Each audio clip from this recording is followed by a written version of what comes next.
Good evening, everyone. Welcome to the regular meeting of the Oak Harbor City Council. Mayor Bob Severance is here with us this evening. So I will now call this meeting to order. We will have invocation followed by the Pledge of Allegiance. Now for the invocation, if you wish, you may join us on the invocation. The invocation will be led by Jim Cutter, pastor of Church on the Rock.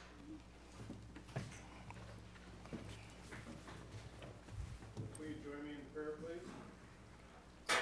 Heavenly Father, we gather before this evening of our city council and ask for your guidance, wisdom, and understanding as these members begin this meeting.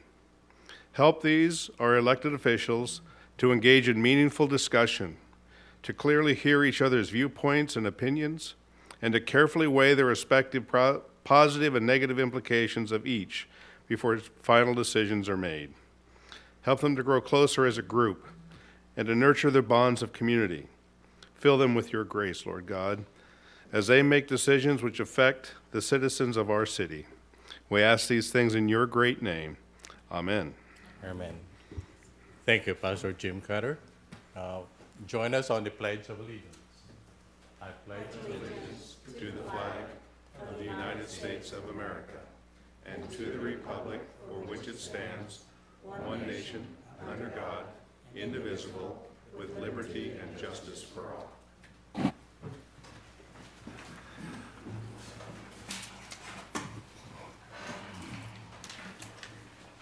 Thank you.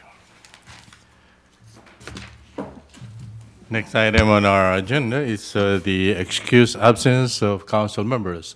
You can see that Ms. Hyson is not with us this evening. What's the council's pleasure? Mrs. Muntz? I move that we excuse Tara Heisen, please. Second. Been moved by Mrs. Muntz and seconded by Mr. Campbell to excuse Ms. Hyson from tonight's meeting. Those in favor of the motion say aye. Aye. Those opposed say no. Motion passed. Thank you. Approval of agenda. We have a draft agenda. What's the council's pleasure on the draft agenda? Mr. Humbert? Thank you, Mayor Pro Tem. Do I have a mic here? I guess I do now. I move that we accept the agenda as presented. Second. Moved by Mr. Lundberg and seconded by Mr. Servatius to approve the draft agenda as presented. Those in favor of the motion say aye. Aye. Those opposed say no. Motion passed. Thank you. The next item is presentations. We have 3 presentations this evening. The first one, proclamation in honor of Earth Day, and this will be read to us by Councilmember Servatius. Thank you, Mayor Pro Anyone Tem. from Public Works receiving? I think we have, there's some elementary students I was led to believe. Is that you guys? Come on up, please. Yes, come on up.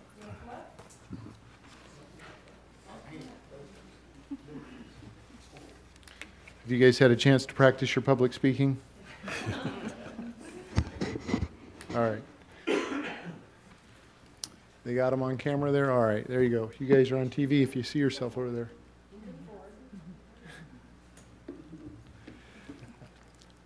Proclamation for Earth Day. Whereas April 22nd, 2016 is the 46th anniversary of Earth Day, founded by Gaylord Nelson, then a U.S. Senator from Wisconsin. And whereas the first Earth Day led to the creation of the Environmental Protection Agency and the passage of the Water and Endangered Species Act. And whereas Earth Day is now celebrated by millions of people worldwide. And whereas a natural environment is the foundation of a healthy society and robust economy. There are currently methods and technology available to help us live in harmony with our environment. And whereas human activities around the globe are causing environmental damage that threatens human health and our planet's ability to sustain a diverse community of life.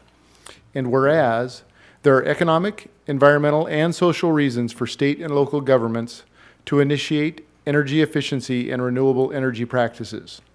And whereas Earth Day offers citizens an unprecedented opportunity to commit to building a healthy planet and flourishing communities.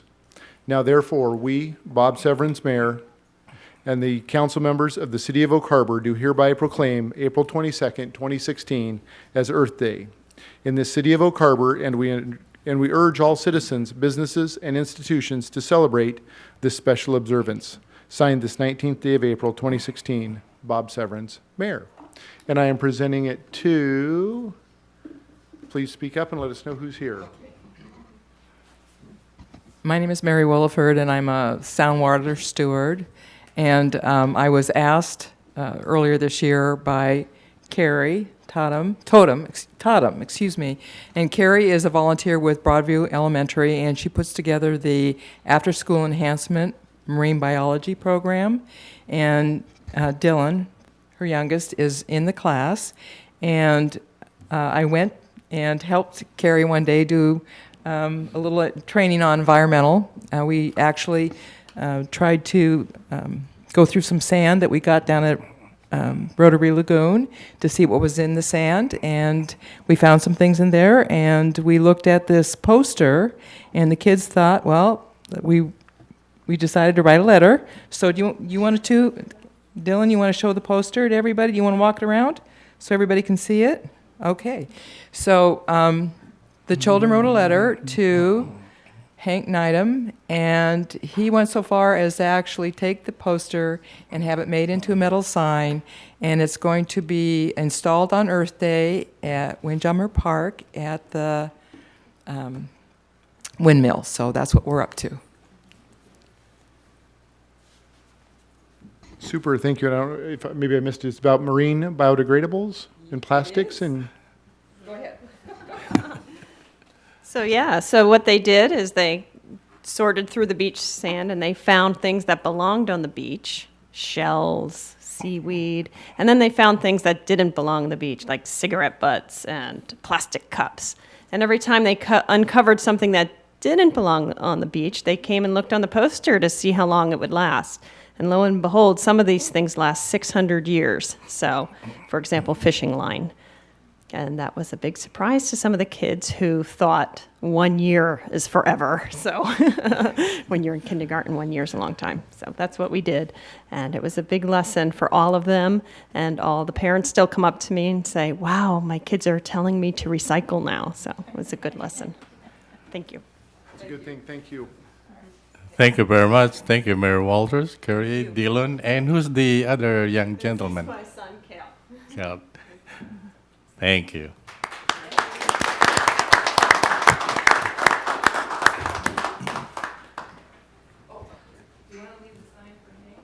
The next proclamation is in honor of Arbor Day, and tonight's proclamation will be read by Councilmember Almbrey. Thank you, Mayor Pro Tem.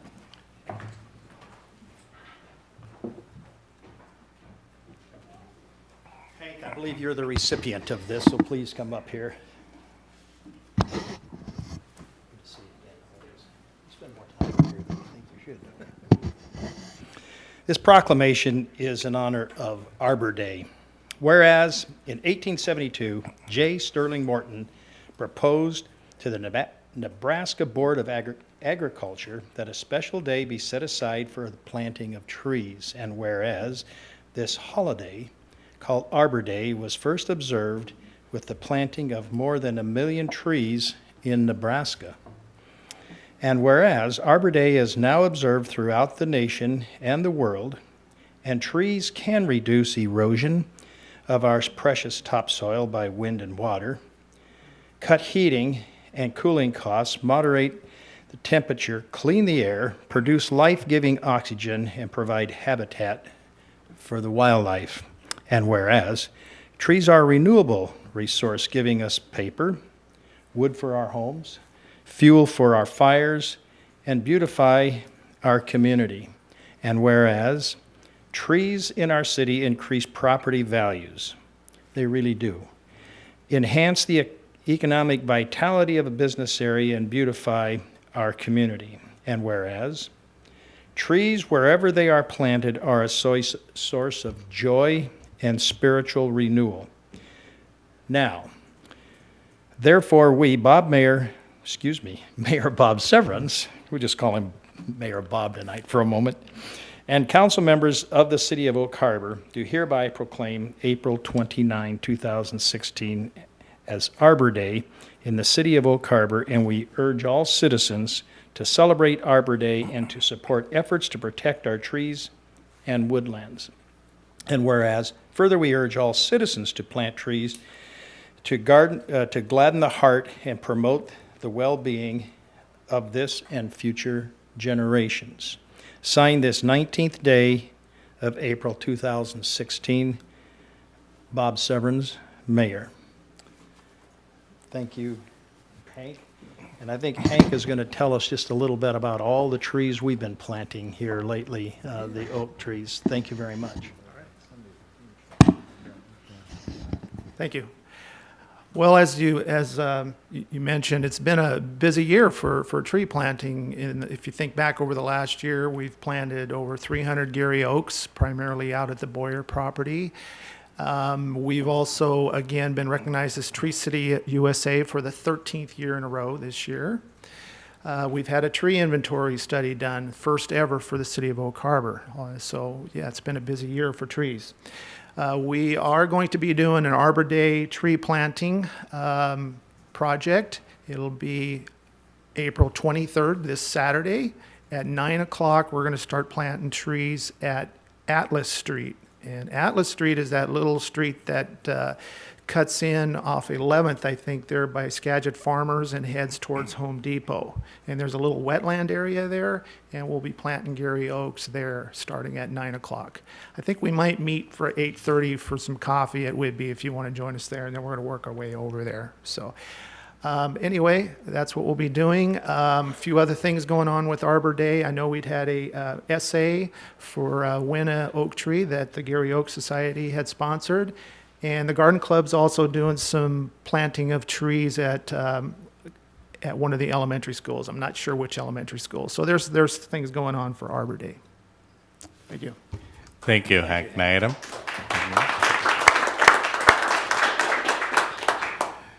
The next proclamation is the proclamation in recognition of Parliamentary Law Month.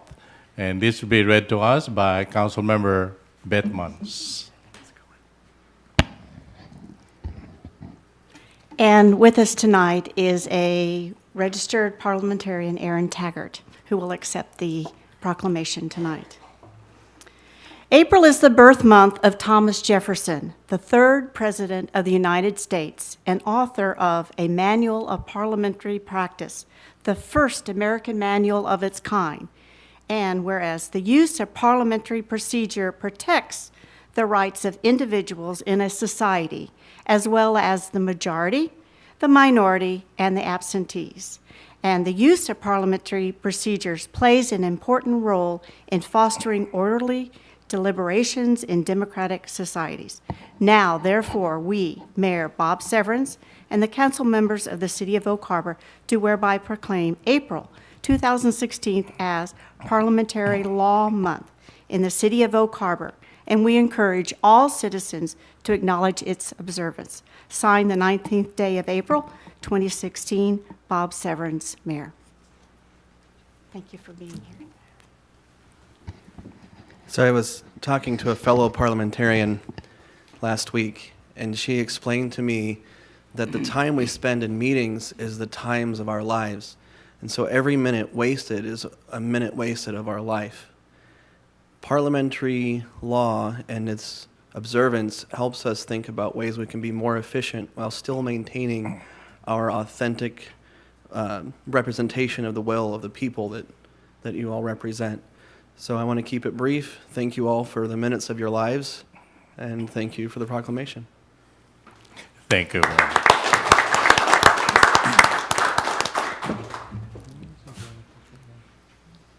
The next item on our agenda is the citizen comment period. The City Council has set aside 15 minutes of this meeting to provide you, the public, the opportunity to address the council on city issues not already in our agenda bill for this evening. You may comment on subjects of interest not listed on the agenda or items listed on the consent agenda.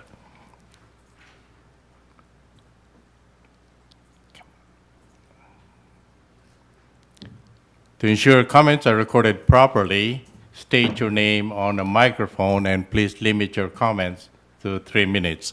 I have two people who signed up for this evening. The first one is Laura Renninger.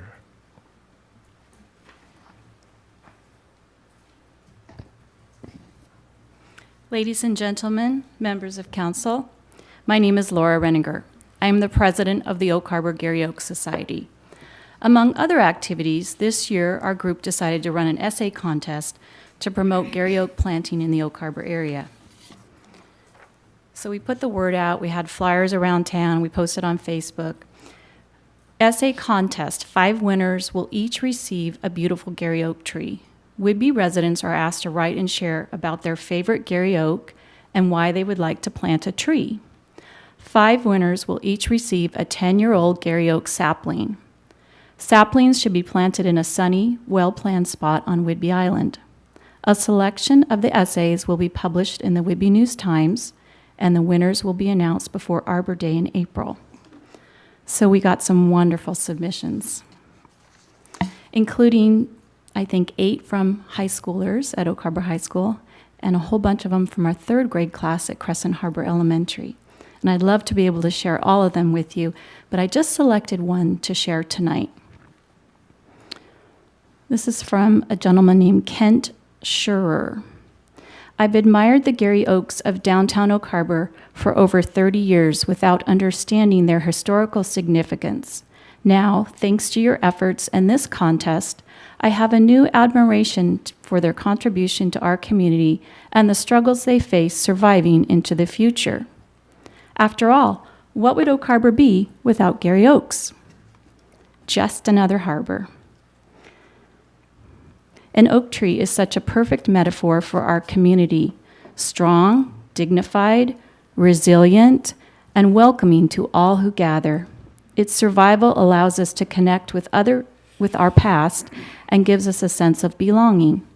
I have fond memories growing up in the farm country of Maryland, where oak trees were likewise valued and respected.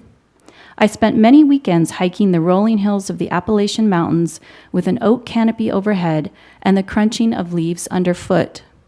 And while I love the great Northwest with all its grand conifers and pines, I miss the ever-changing form of the oak tree.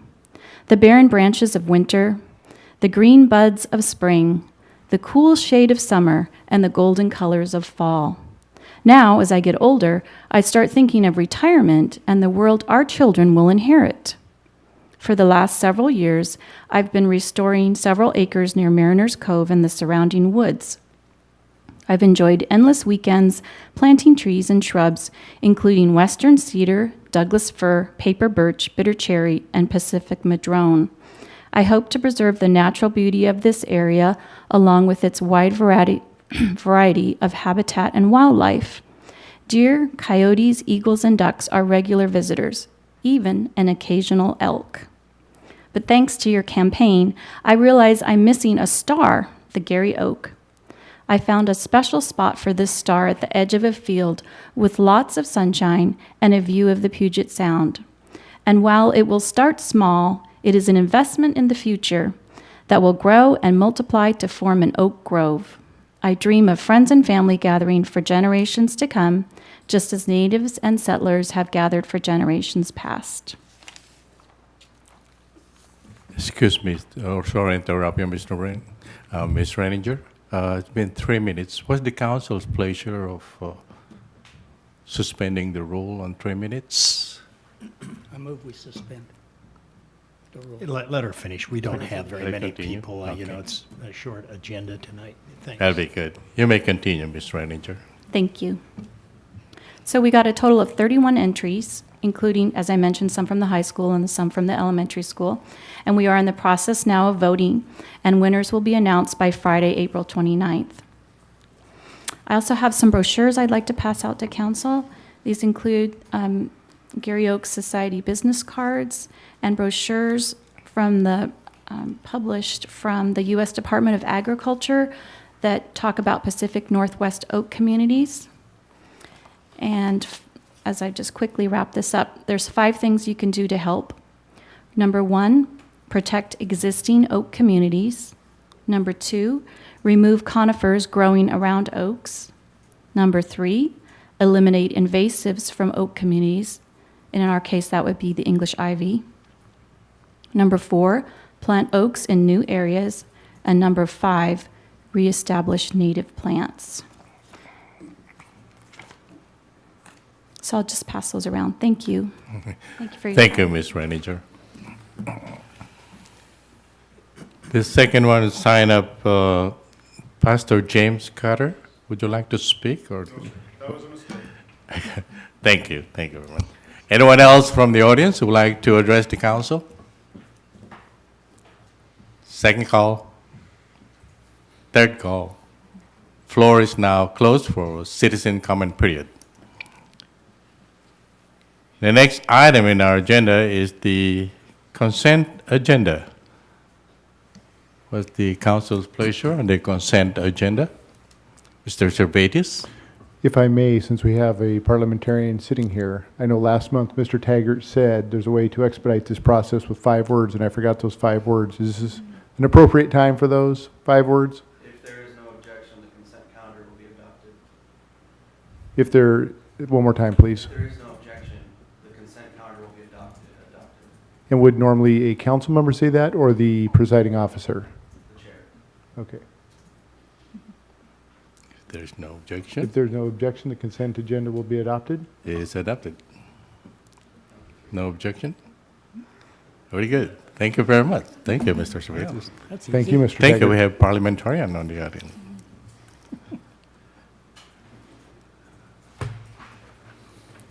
Next item is staff, mayor, and council comments, starting with our city administrator, Dr. Douglas Merriman. And at the moment, I'm a little concerned. I don't know if I can make my comments on 5 fingers like that, but I'll do my best. It's a really interesting step of doing things. A couple of items to talk about tonight. This weekend, we did finish our Whidbey Island Marathon. It was a really fun event. I actually got the opportunity to at least watch and be involved in a lot of things. And what struck me, you see a lot of marathons and you watch them on TV, or you maybe even run them.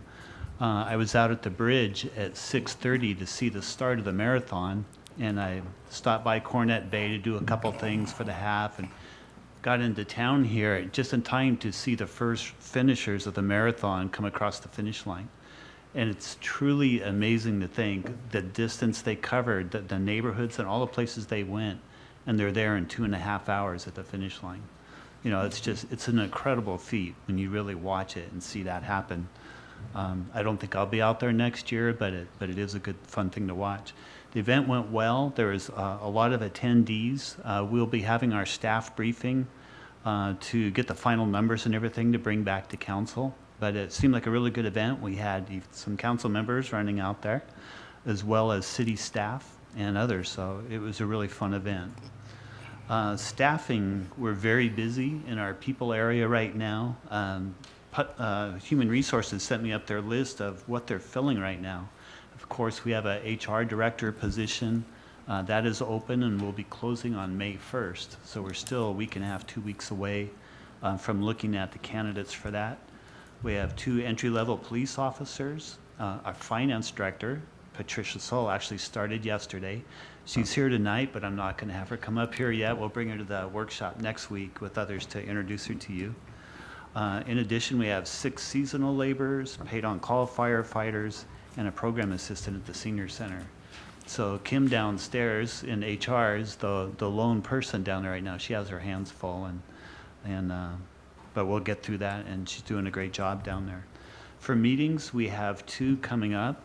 Next Wednesday, we have our workshop on the 27th at 3 o'clock, and then again, we'll have our regular council meeting on May 3rd of next month. And those are my comments for tonight. Thank you, Dr. Merriman. Next one, we have the update on the Clean Water Facility project. And coming up to the microphone is City Engineer Joe Stoll. Mayor Pro Tem, council members, thank you for having me here tonight. I hate to tell you, it's such a short meeting. It's a little bit longer than normal presentation tonight, but I'll do my best to get through it, and Doug's going to help me out with one part of it.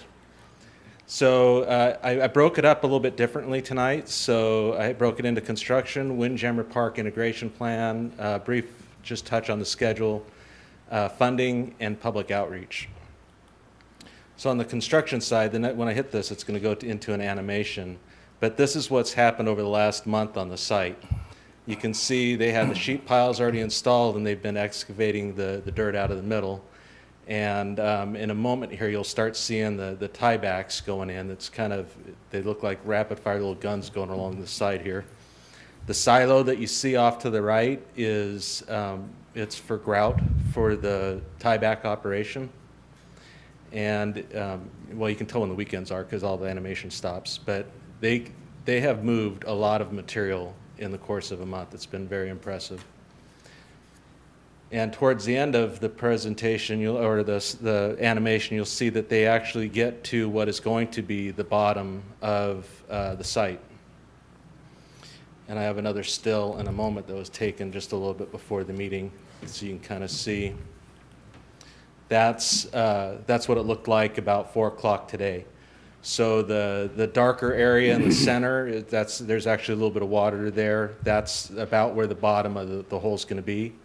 The sheet piles that you can see around the outside, that's not quite 12 feet or pretty close to it. So that gives you kind of an idea of the scale. And they've been working like crazy, and it's pretty exciting to see it going. And if you do come to one of our open houses, the view is not much different than this. This is on the roof above where we have windows looking out on the site, so you can get a really good view of what's going on. So over the past 2 weeks, they've moved 35 to 40,000 cubic yards of material, which is about 75% of what they need to move. About a third of the site is at subgrade. They've installed 113 of 182 of those tiebacks. And they've completed the relocation of the utilities, but I think they still have to do the temporary power, but that's some other things need to happen first. The deep foundation, that was a big topic last council meeting. Thank you so much for that, and we're getting prepared for that work. Vendor outreach program, we had a meeting on April 12th over at the Elks and advertised in numerous locations to invite local contractors to work on the project. Just a reminder, subcontractor opportunities are available to all contractors. So if you have a contractor's license, it's open to any and all contractors. If you have an interest, stop by the office. We're thinking about trying to do some other outreach programs to reach our local contractors so they can participate. There's plenty of opportunities for that, and we're actually seeking them. The turnout on the 12th wasn't what we'd hoped it would be, so we're going to do some additional effort to get some more interest in that. So upcoming activities, the site tieback installation is, I hope we'll have that finished in the next 6 weeks. We're going to continue the excavation. The micro piles, they're doing some test ones right now. If you've seen the tall machine out there and some vibrations going on, they're doing some test piles right now to test the resistance on those. And we're working on the permitting for all that so we can start that work as soon as they're done finishing excavation of that hole. Now, Doug didn't bring this up. I'm going to bring it up. We have, some time ago when we were talking about architecture, we talked about concept A versus concept B. And we told you that we'd be coming back to you in that resolution and discussing where we were at. So our consultant's going to be up on the 5th for the next Citizen Advisory Group meeting. So we were hoping to have a special council workshop on May 5th from 3:30 to 5 here at City Hall. And what our architect will be here to report back on the architectural design, renderings, and selected material palette is what he would like to do. And I hope that works for most, if not all of you, because that's a great opportunity and it's an efficiency because he's already going to be here. So the Windjammer Park integration plan, this, I don't know if you've met Erin from Enviro Issues. She put together a couple slides for us, and she's an awesome asset to have on our team helping with this.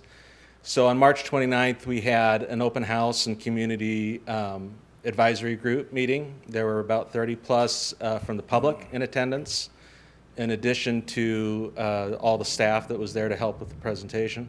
We had an online open house where we had 356 unique visitors to the online open house, of which we got just about 50 in-person and online feedback forms filled out. So I'm not sure why we didn't get more feedback, but we really did try to push looking for that interest.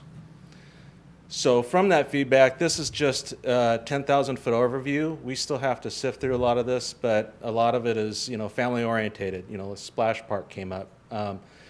There's a lot of different elements. We're trying to fit. I think Gil said, 20 pounds of potatoes in a 5-pound bag. There's concern with that previous rendering or layout about impacts on the condos, about access to the parking area. That was noted. There was opinions about what the dunes is part and the location of the walking path. And the CAG members themselves were okay with the RV park and ball fields moving as long as we had another place for the ball fields. But the online varied differently, and maybe that's partially because they didn't understand all the constraints that we're fighting against. But that's something that came through in the feedback that we got to work on. And definitely a consensus that the waterfront is a resource and asset. That's a kind of a no-brainer, but that's the biggest part of it, is we need to maintain that. So coming up, the next steps, I mentioned our consultant's going to go through and do their best to try and digest the feedback that we've got and incorporate that into a final draft. So May 5th, the same day that we're going to have the special council workshop, our consultant and design team is going to go from here over to Citizen Advisory Group meeting and meet with them to talk about phasing and implementation of the plan and budget. And then on May 25th, we intend to present that recommendation to council with a hope of coming to you on June 7th with an adoption of a plan and direction to move forward. And that's a loose overview of, we've got a lot of intermediate steps that we're working on as well. So I think this slide's a little bit out of place. Maybe not. So just, I'm reading through this, and that's a lot for as much more as I know is in this presentation. Let's just say we've done, with the Windjammer Park integration plan, we've done a lot of public outreach, assembled a very nice group of people that have put a lot of their own time in to developing the plan, and it's, I think we've been pretty successful. Maybe I had the slides in there twice. Anyway, so this is kind of a schedule of how things have been moving forward. We brought this same graphic to you a while back, and I don't know if you remember it. It's kind of a goofy timeline. It stood out in my mind. But you can see all the check marks of how we've made it through so many of these things, and we're already to April of 2016 and the next CAG meeting, and we're on target to hit the May, June adoption of the plan. This slide on schedule, it really didn't change since last time, but I'm just going to throw it up there every time I do a presentation for you. And if there are changes that come up, I'll highlight them on the schedule as we move forward. There aren't any significant changes this time, but where we're at is, you can kind of see on there, that's GMP number 7, the deep foundation, the concrete work that we approved last time. So we're just past that. So you can see we have a couple more big milestones coming along. And now it's Doug's turn. I won't steal his thunder, but he's got some cool news.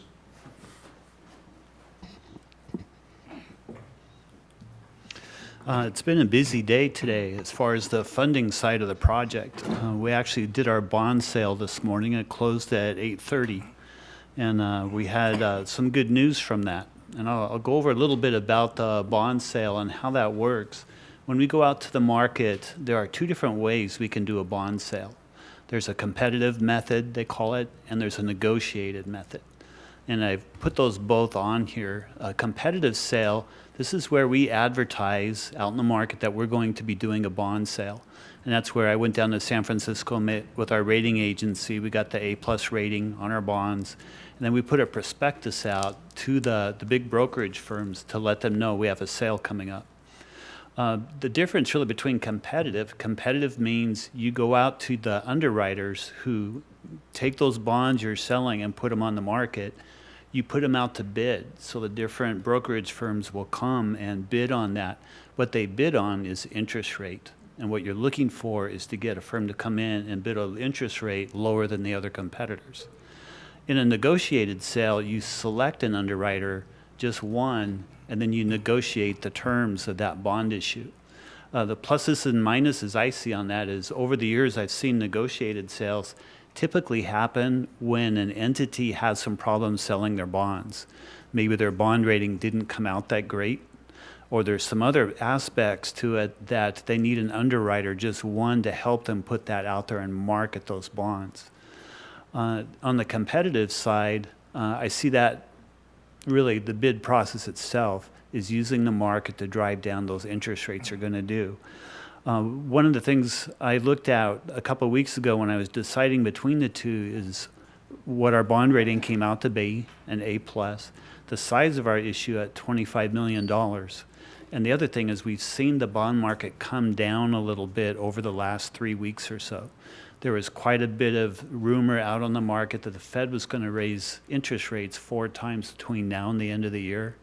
Rumor on the street right now, maybe will be once or twice before the end of the year. And it's a little bit of that is some reasons that are out there that maybe the bond market has settled down a little bit.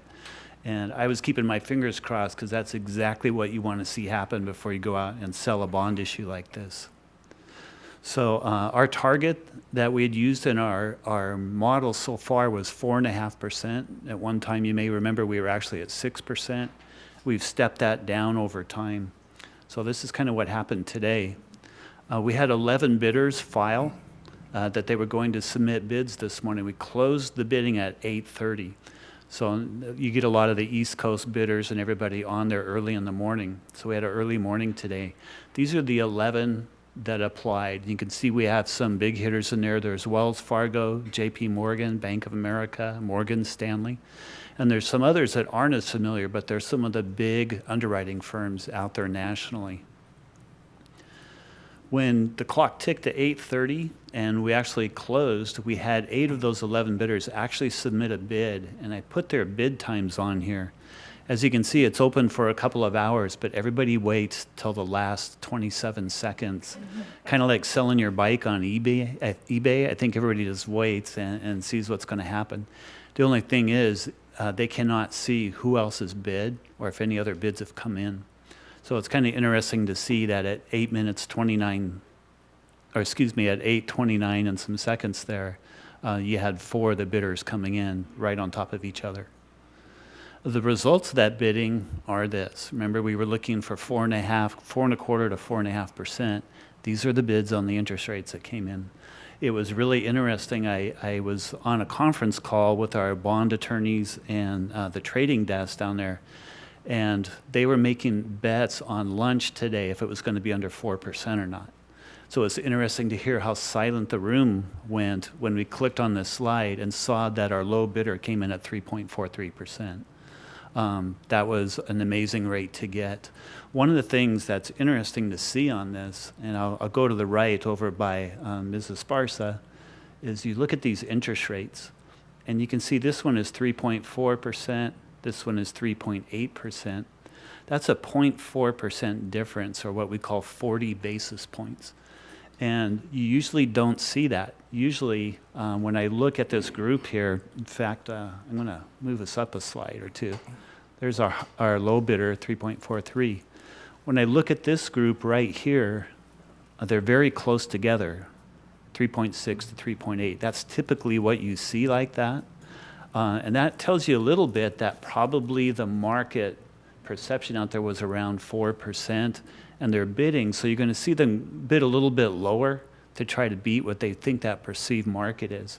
Robert Baird and Company, they came in at 3.43%. They just underbid everybody. So that's really interesting to see that happen like that. Typically, it's a lot tighter bid range. What that means from a financial perspective, I put 3 scenarios up here.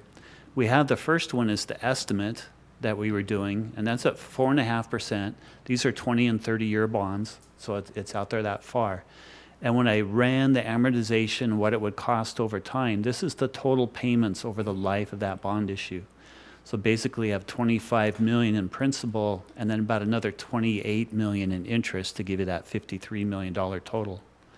Based on our bids today, the high bid at 3.84%, you could see would have been $48.8 million, and that is basically $4.1 million in interest savings over the life of that bond issue. Our low bid here at $25 million at 3.43%, you can see is at $46.3 million in lifetime costs. We basically came under 6.7% of the estimates that we've been using in our rate models.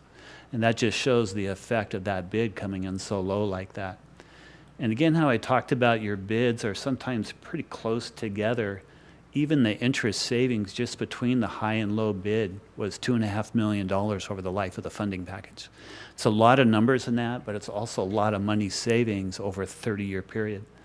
Our SRF loans, I think we talked about those a month or two ago when we got the 2017 package.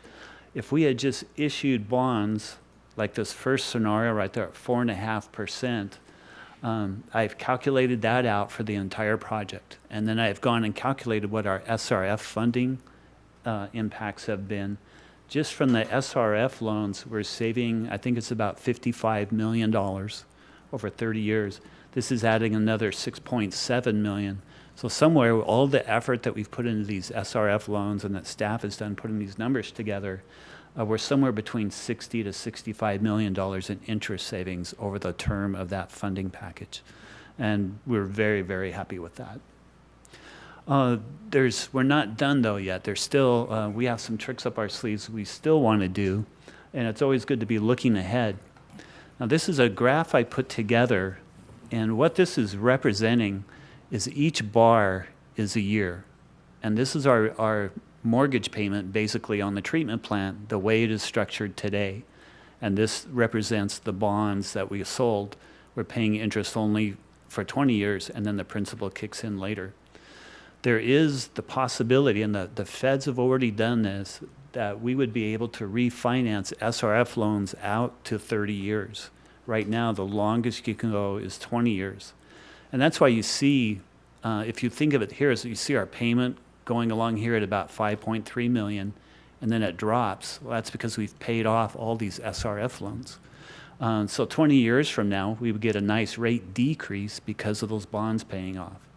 But the thing that you want to try to do is this blue line shows a level payment.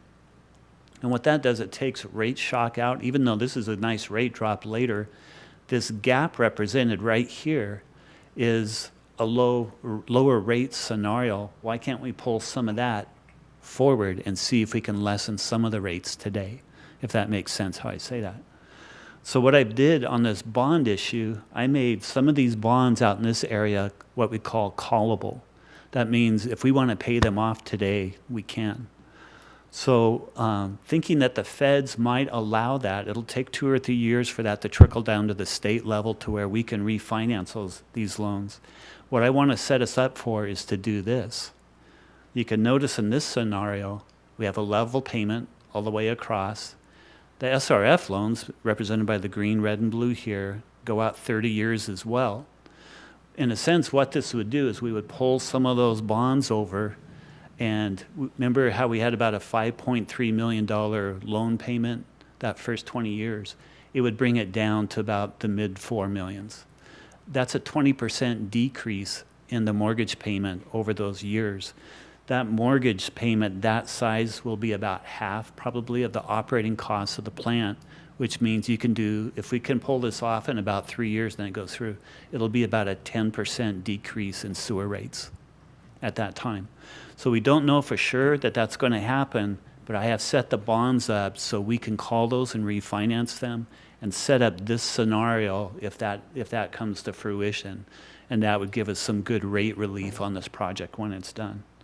So that's something that'll happen sometime in the future. I'm writing a book right now on how this is supposed to work, and we'll put it in our documents. So someone anywhere 10 to 20 years from now can look at that and know what our intent was and know why it's structured that way and can still follow through with that process. So any questions on the funding part of this? Thank you, Dr. Merriman. Thank you, Mr. Stowell. Any questions, comments from the council for Dr. Merriman? Ms. Wassinger? Hi, Dr. Merriman. I know a while back we had the rate study that was done that presented sort of how the rates were going to go. Can we get sort of a redo of that with this scenario, or what exactly the rates will look like in these different situations? We can. I actually called Sean Korn, who does the rate studies for us, right after we closed today, and gave him the new rate structure. So he's going to go through and run those back through, and we can see how that affects rates and what that does. Okay. Thank you. Mm-hmm. Thank you. Anyone else? Mrs. Muntz? I don't think people realize what an incredible time element this was, but to you and your staff, please tell them thank you. This was tremendous. I don't know how much engineering helped too, but anyway, this is a tremendous, and everyone should be very proud of the work they did, because this really helps the city out more than people will realize until years down the road. But this is incredible. So thank you very much, and pass it on to the staff, because I know they were worker bees, and there were probably a lot of late nights sometimes when they didn't expect it. So thank you very much. Sure, you bet. Thank you. Yeah, very good. Anyone else? If not, thank you, Dr. Merriman. I do. I need to turn this back over to Joe. I think he's got another section. Yeah, it's not much. Okay. It's my, yeah. I have about 40 more slides. No, really, it's just my favorite ender. oldcarboncleanwater.org. I think his 3 minutes are up, aren't they? I can keep going. Anyway, it's the 914-7000 if you have any questions about the project. Next drop-in is next Monday from 2 to 4, and you can get your up-close and personal look at the work that's going on if you'd like. And with that, if I have a spot for questions if you have anything about what engineering is up to. Any comments, questions for Mr. Stowell? Mr. Amberg? Yes. Keep digging, and when you get to the bottom, stop. Very good. Thank you. Yep. Any other comments, questions? If not, thank you, Mr. Stowell. Thank you. The next item in our agenda are comments from the council. Let's start with Mrs. Muntz on AWC. No report at this time. Thank you, Ms. Muntz. How about Mr. Campbell? Any update on the hotel motel 2% lodging tax? No, I know nothing. Mr. Servetus is now the chairman of that board. He would have anything to say to that. I would only have one comment. Is I was fortunate enough, along with Mr. Omberg, to go to a meeting hosted by our mayor last evening at the school board, talking about the future and how many more sailors we're going to get and how many more houses we want to get. It was a very well done meeting. A lot of good information. I personally was disappointed in only one thing, and hopefully the next time we'll get that. The county did not make any presentations, so we don't know where they stand on anything. They were there, but there were no presentations made. But the skipper of the base, Steve Powers, the mayor, superintendent of the schools, talked about their issues with the upcoming increase in people at the base. Thank you very much. Thank you, Mr. Campbell. So I'll go then to Mr. Servetus for the 2% lodging tax. Nothing at this time. I know that the county just worked with Rex Porter and came up with some new processes, and I've playing phone tag with him, so we'll start to gear up. We got a little bit of time before we really do anything with that, but I'll see what they did and see if it makes sense for us as well. Thank you. Any further comments from? Nope, just enjoying the weather. Thank you, Mr. Servetis. Mr. Amberg on Island Transit. Thank you, Mayor Pro Tem. Well, if you don't already know it, the former CEO of the base, Mr. Mike Nortier, has signed a contract. We have a new executive director at Island Transit, and I'm expecting he's going to do as good a job at Island Transit as he did at NES Whidbey Island as our former CO out there. And also, as reported in the Whidbey News-Times, June 20th is a magical date. $2 fares will be charged on the bus, the Island Transit buses from Stanwood to Everett. And that is required by the grant just to operate that route. The grant requires the transit district to charge that fare, or you can't use the grant. Those are conditions that the legislature put in this. And future fares will be subject to the results of our fare policy study that we're doing right now, and we should have results sometime before the end of this year on that. And we have a reserve that we are building, and the building has been sold, accepted, cleaned up. The contractor's finally out of there. So we are making progress. So join us on the bus. Thank you very much. Thank you, Mr. Amberg. How about Ms. Wassinger?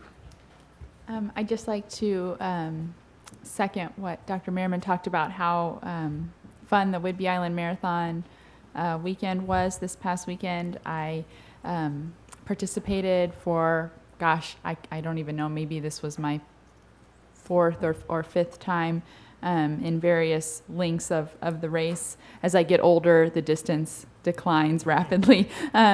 But it was very well put on, with the changes in the starting and ending location. I enjoyed it. I thought it was a good run. Anytime you get a lot of people with a common goal to finish something like that, it's always enjoyable to be a part of, and the city really made it a good time for all of us. Many of my friends finished in the top 5-10 local finishers. My own husband did. He did really well. So thank you. Thank you to the city. Thank you, Dina, and all the volunteers from the Elks that put that on. We also this weekend had opening day ceremony for North Whidbey Little League. Mayor Severns threw out first pitch, and he's not here, so I'll go ahead and tell everybody that he threw a strike. It was a really nice toss for softball. Captain of the base, Captain Moore, threw out the first baseball pitch, and did a nice job too. So again, some really exciting events that went on this weekend for our city, and it was really nice to be a part of that. So thank you. Thank you, Ms. Bassinger. The next item on our agenda is item 6A. This is Resolution 16-14, alteration to Island Place Division 2 final plat. And this item will be presented to us by Mr. Kak Kamak from Development Services Department. I'm just here to introduce Ray, our associate planner, who's going to give a short presentation on this plat. Thank you. Thank you, Mayor Pro Tem and members of the council. What we have here tonight is a request by the developer of the Island Place subdivisions, PRD subdivision. You can see the general location there, just north of Hillcrest Elementary School. What the request is there was a setback line that was placed on the final plat for the subdivision that was recently approved and recorded. When the builder went to start placing homes on the lots, he realized that by having that 20-foot setback, that front setback line, it restricted where he could put his houses on the property, thereby reducing the rear setback and causing issues because they have a rear-loading garage and an alleyway in the back. So what that 20-foot front setback caused was a 15-foot rear setback, which a lot of cars won't fit in. And we know that people put more than just cars in their garage, and they end up parking in the driveway. And so that was going to cause a traffic issue, a potential safety issue there.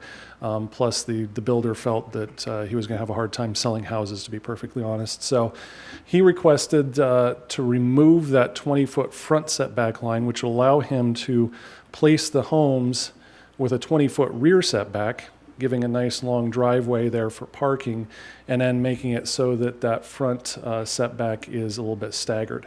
Now, this is something that was proposed in the original PRD. The PRD did not have any specific numbers as far as setbacks, but it did show house placement plans that showed a staggered front setback and a rear setback that was fairly consistent. Again, there were no numbers, but the intent was there originally, and those were how the first division houses were built.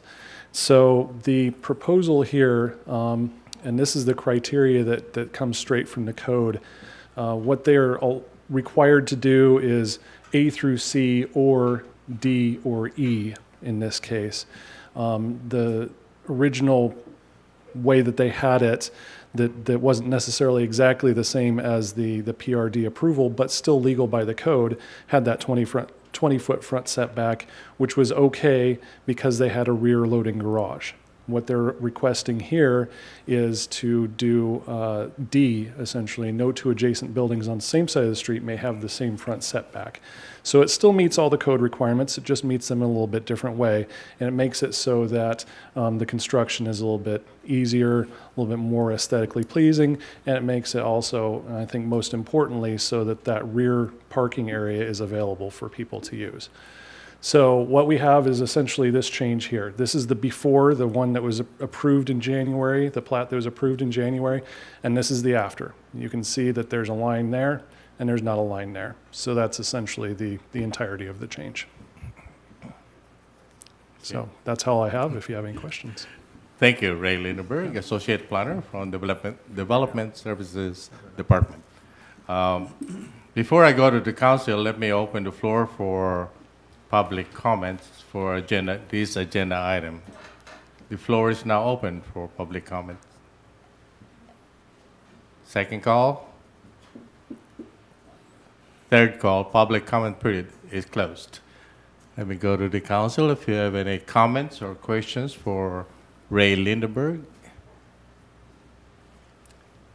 Seeing none, Mr. Umberg. If there are no comments, I'd be happy to make a motion. Sure. You ready?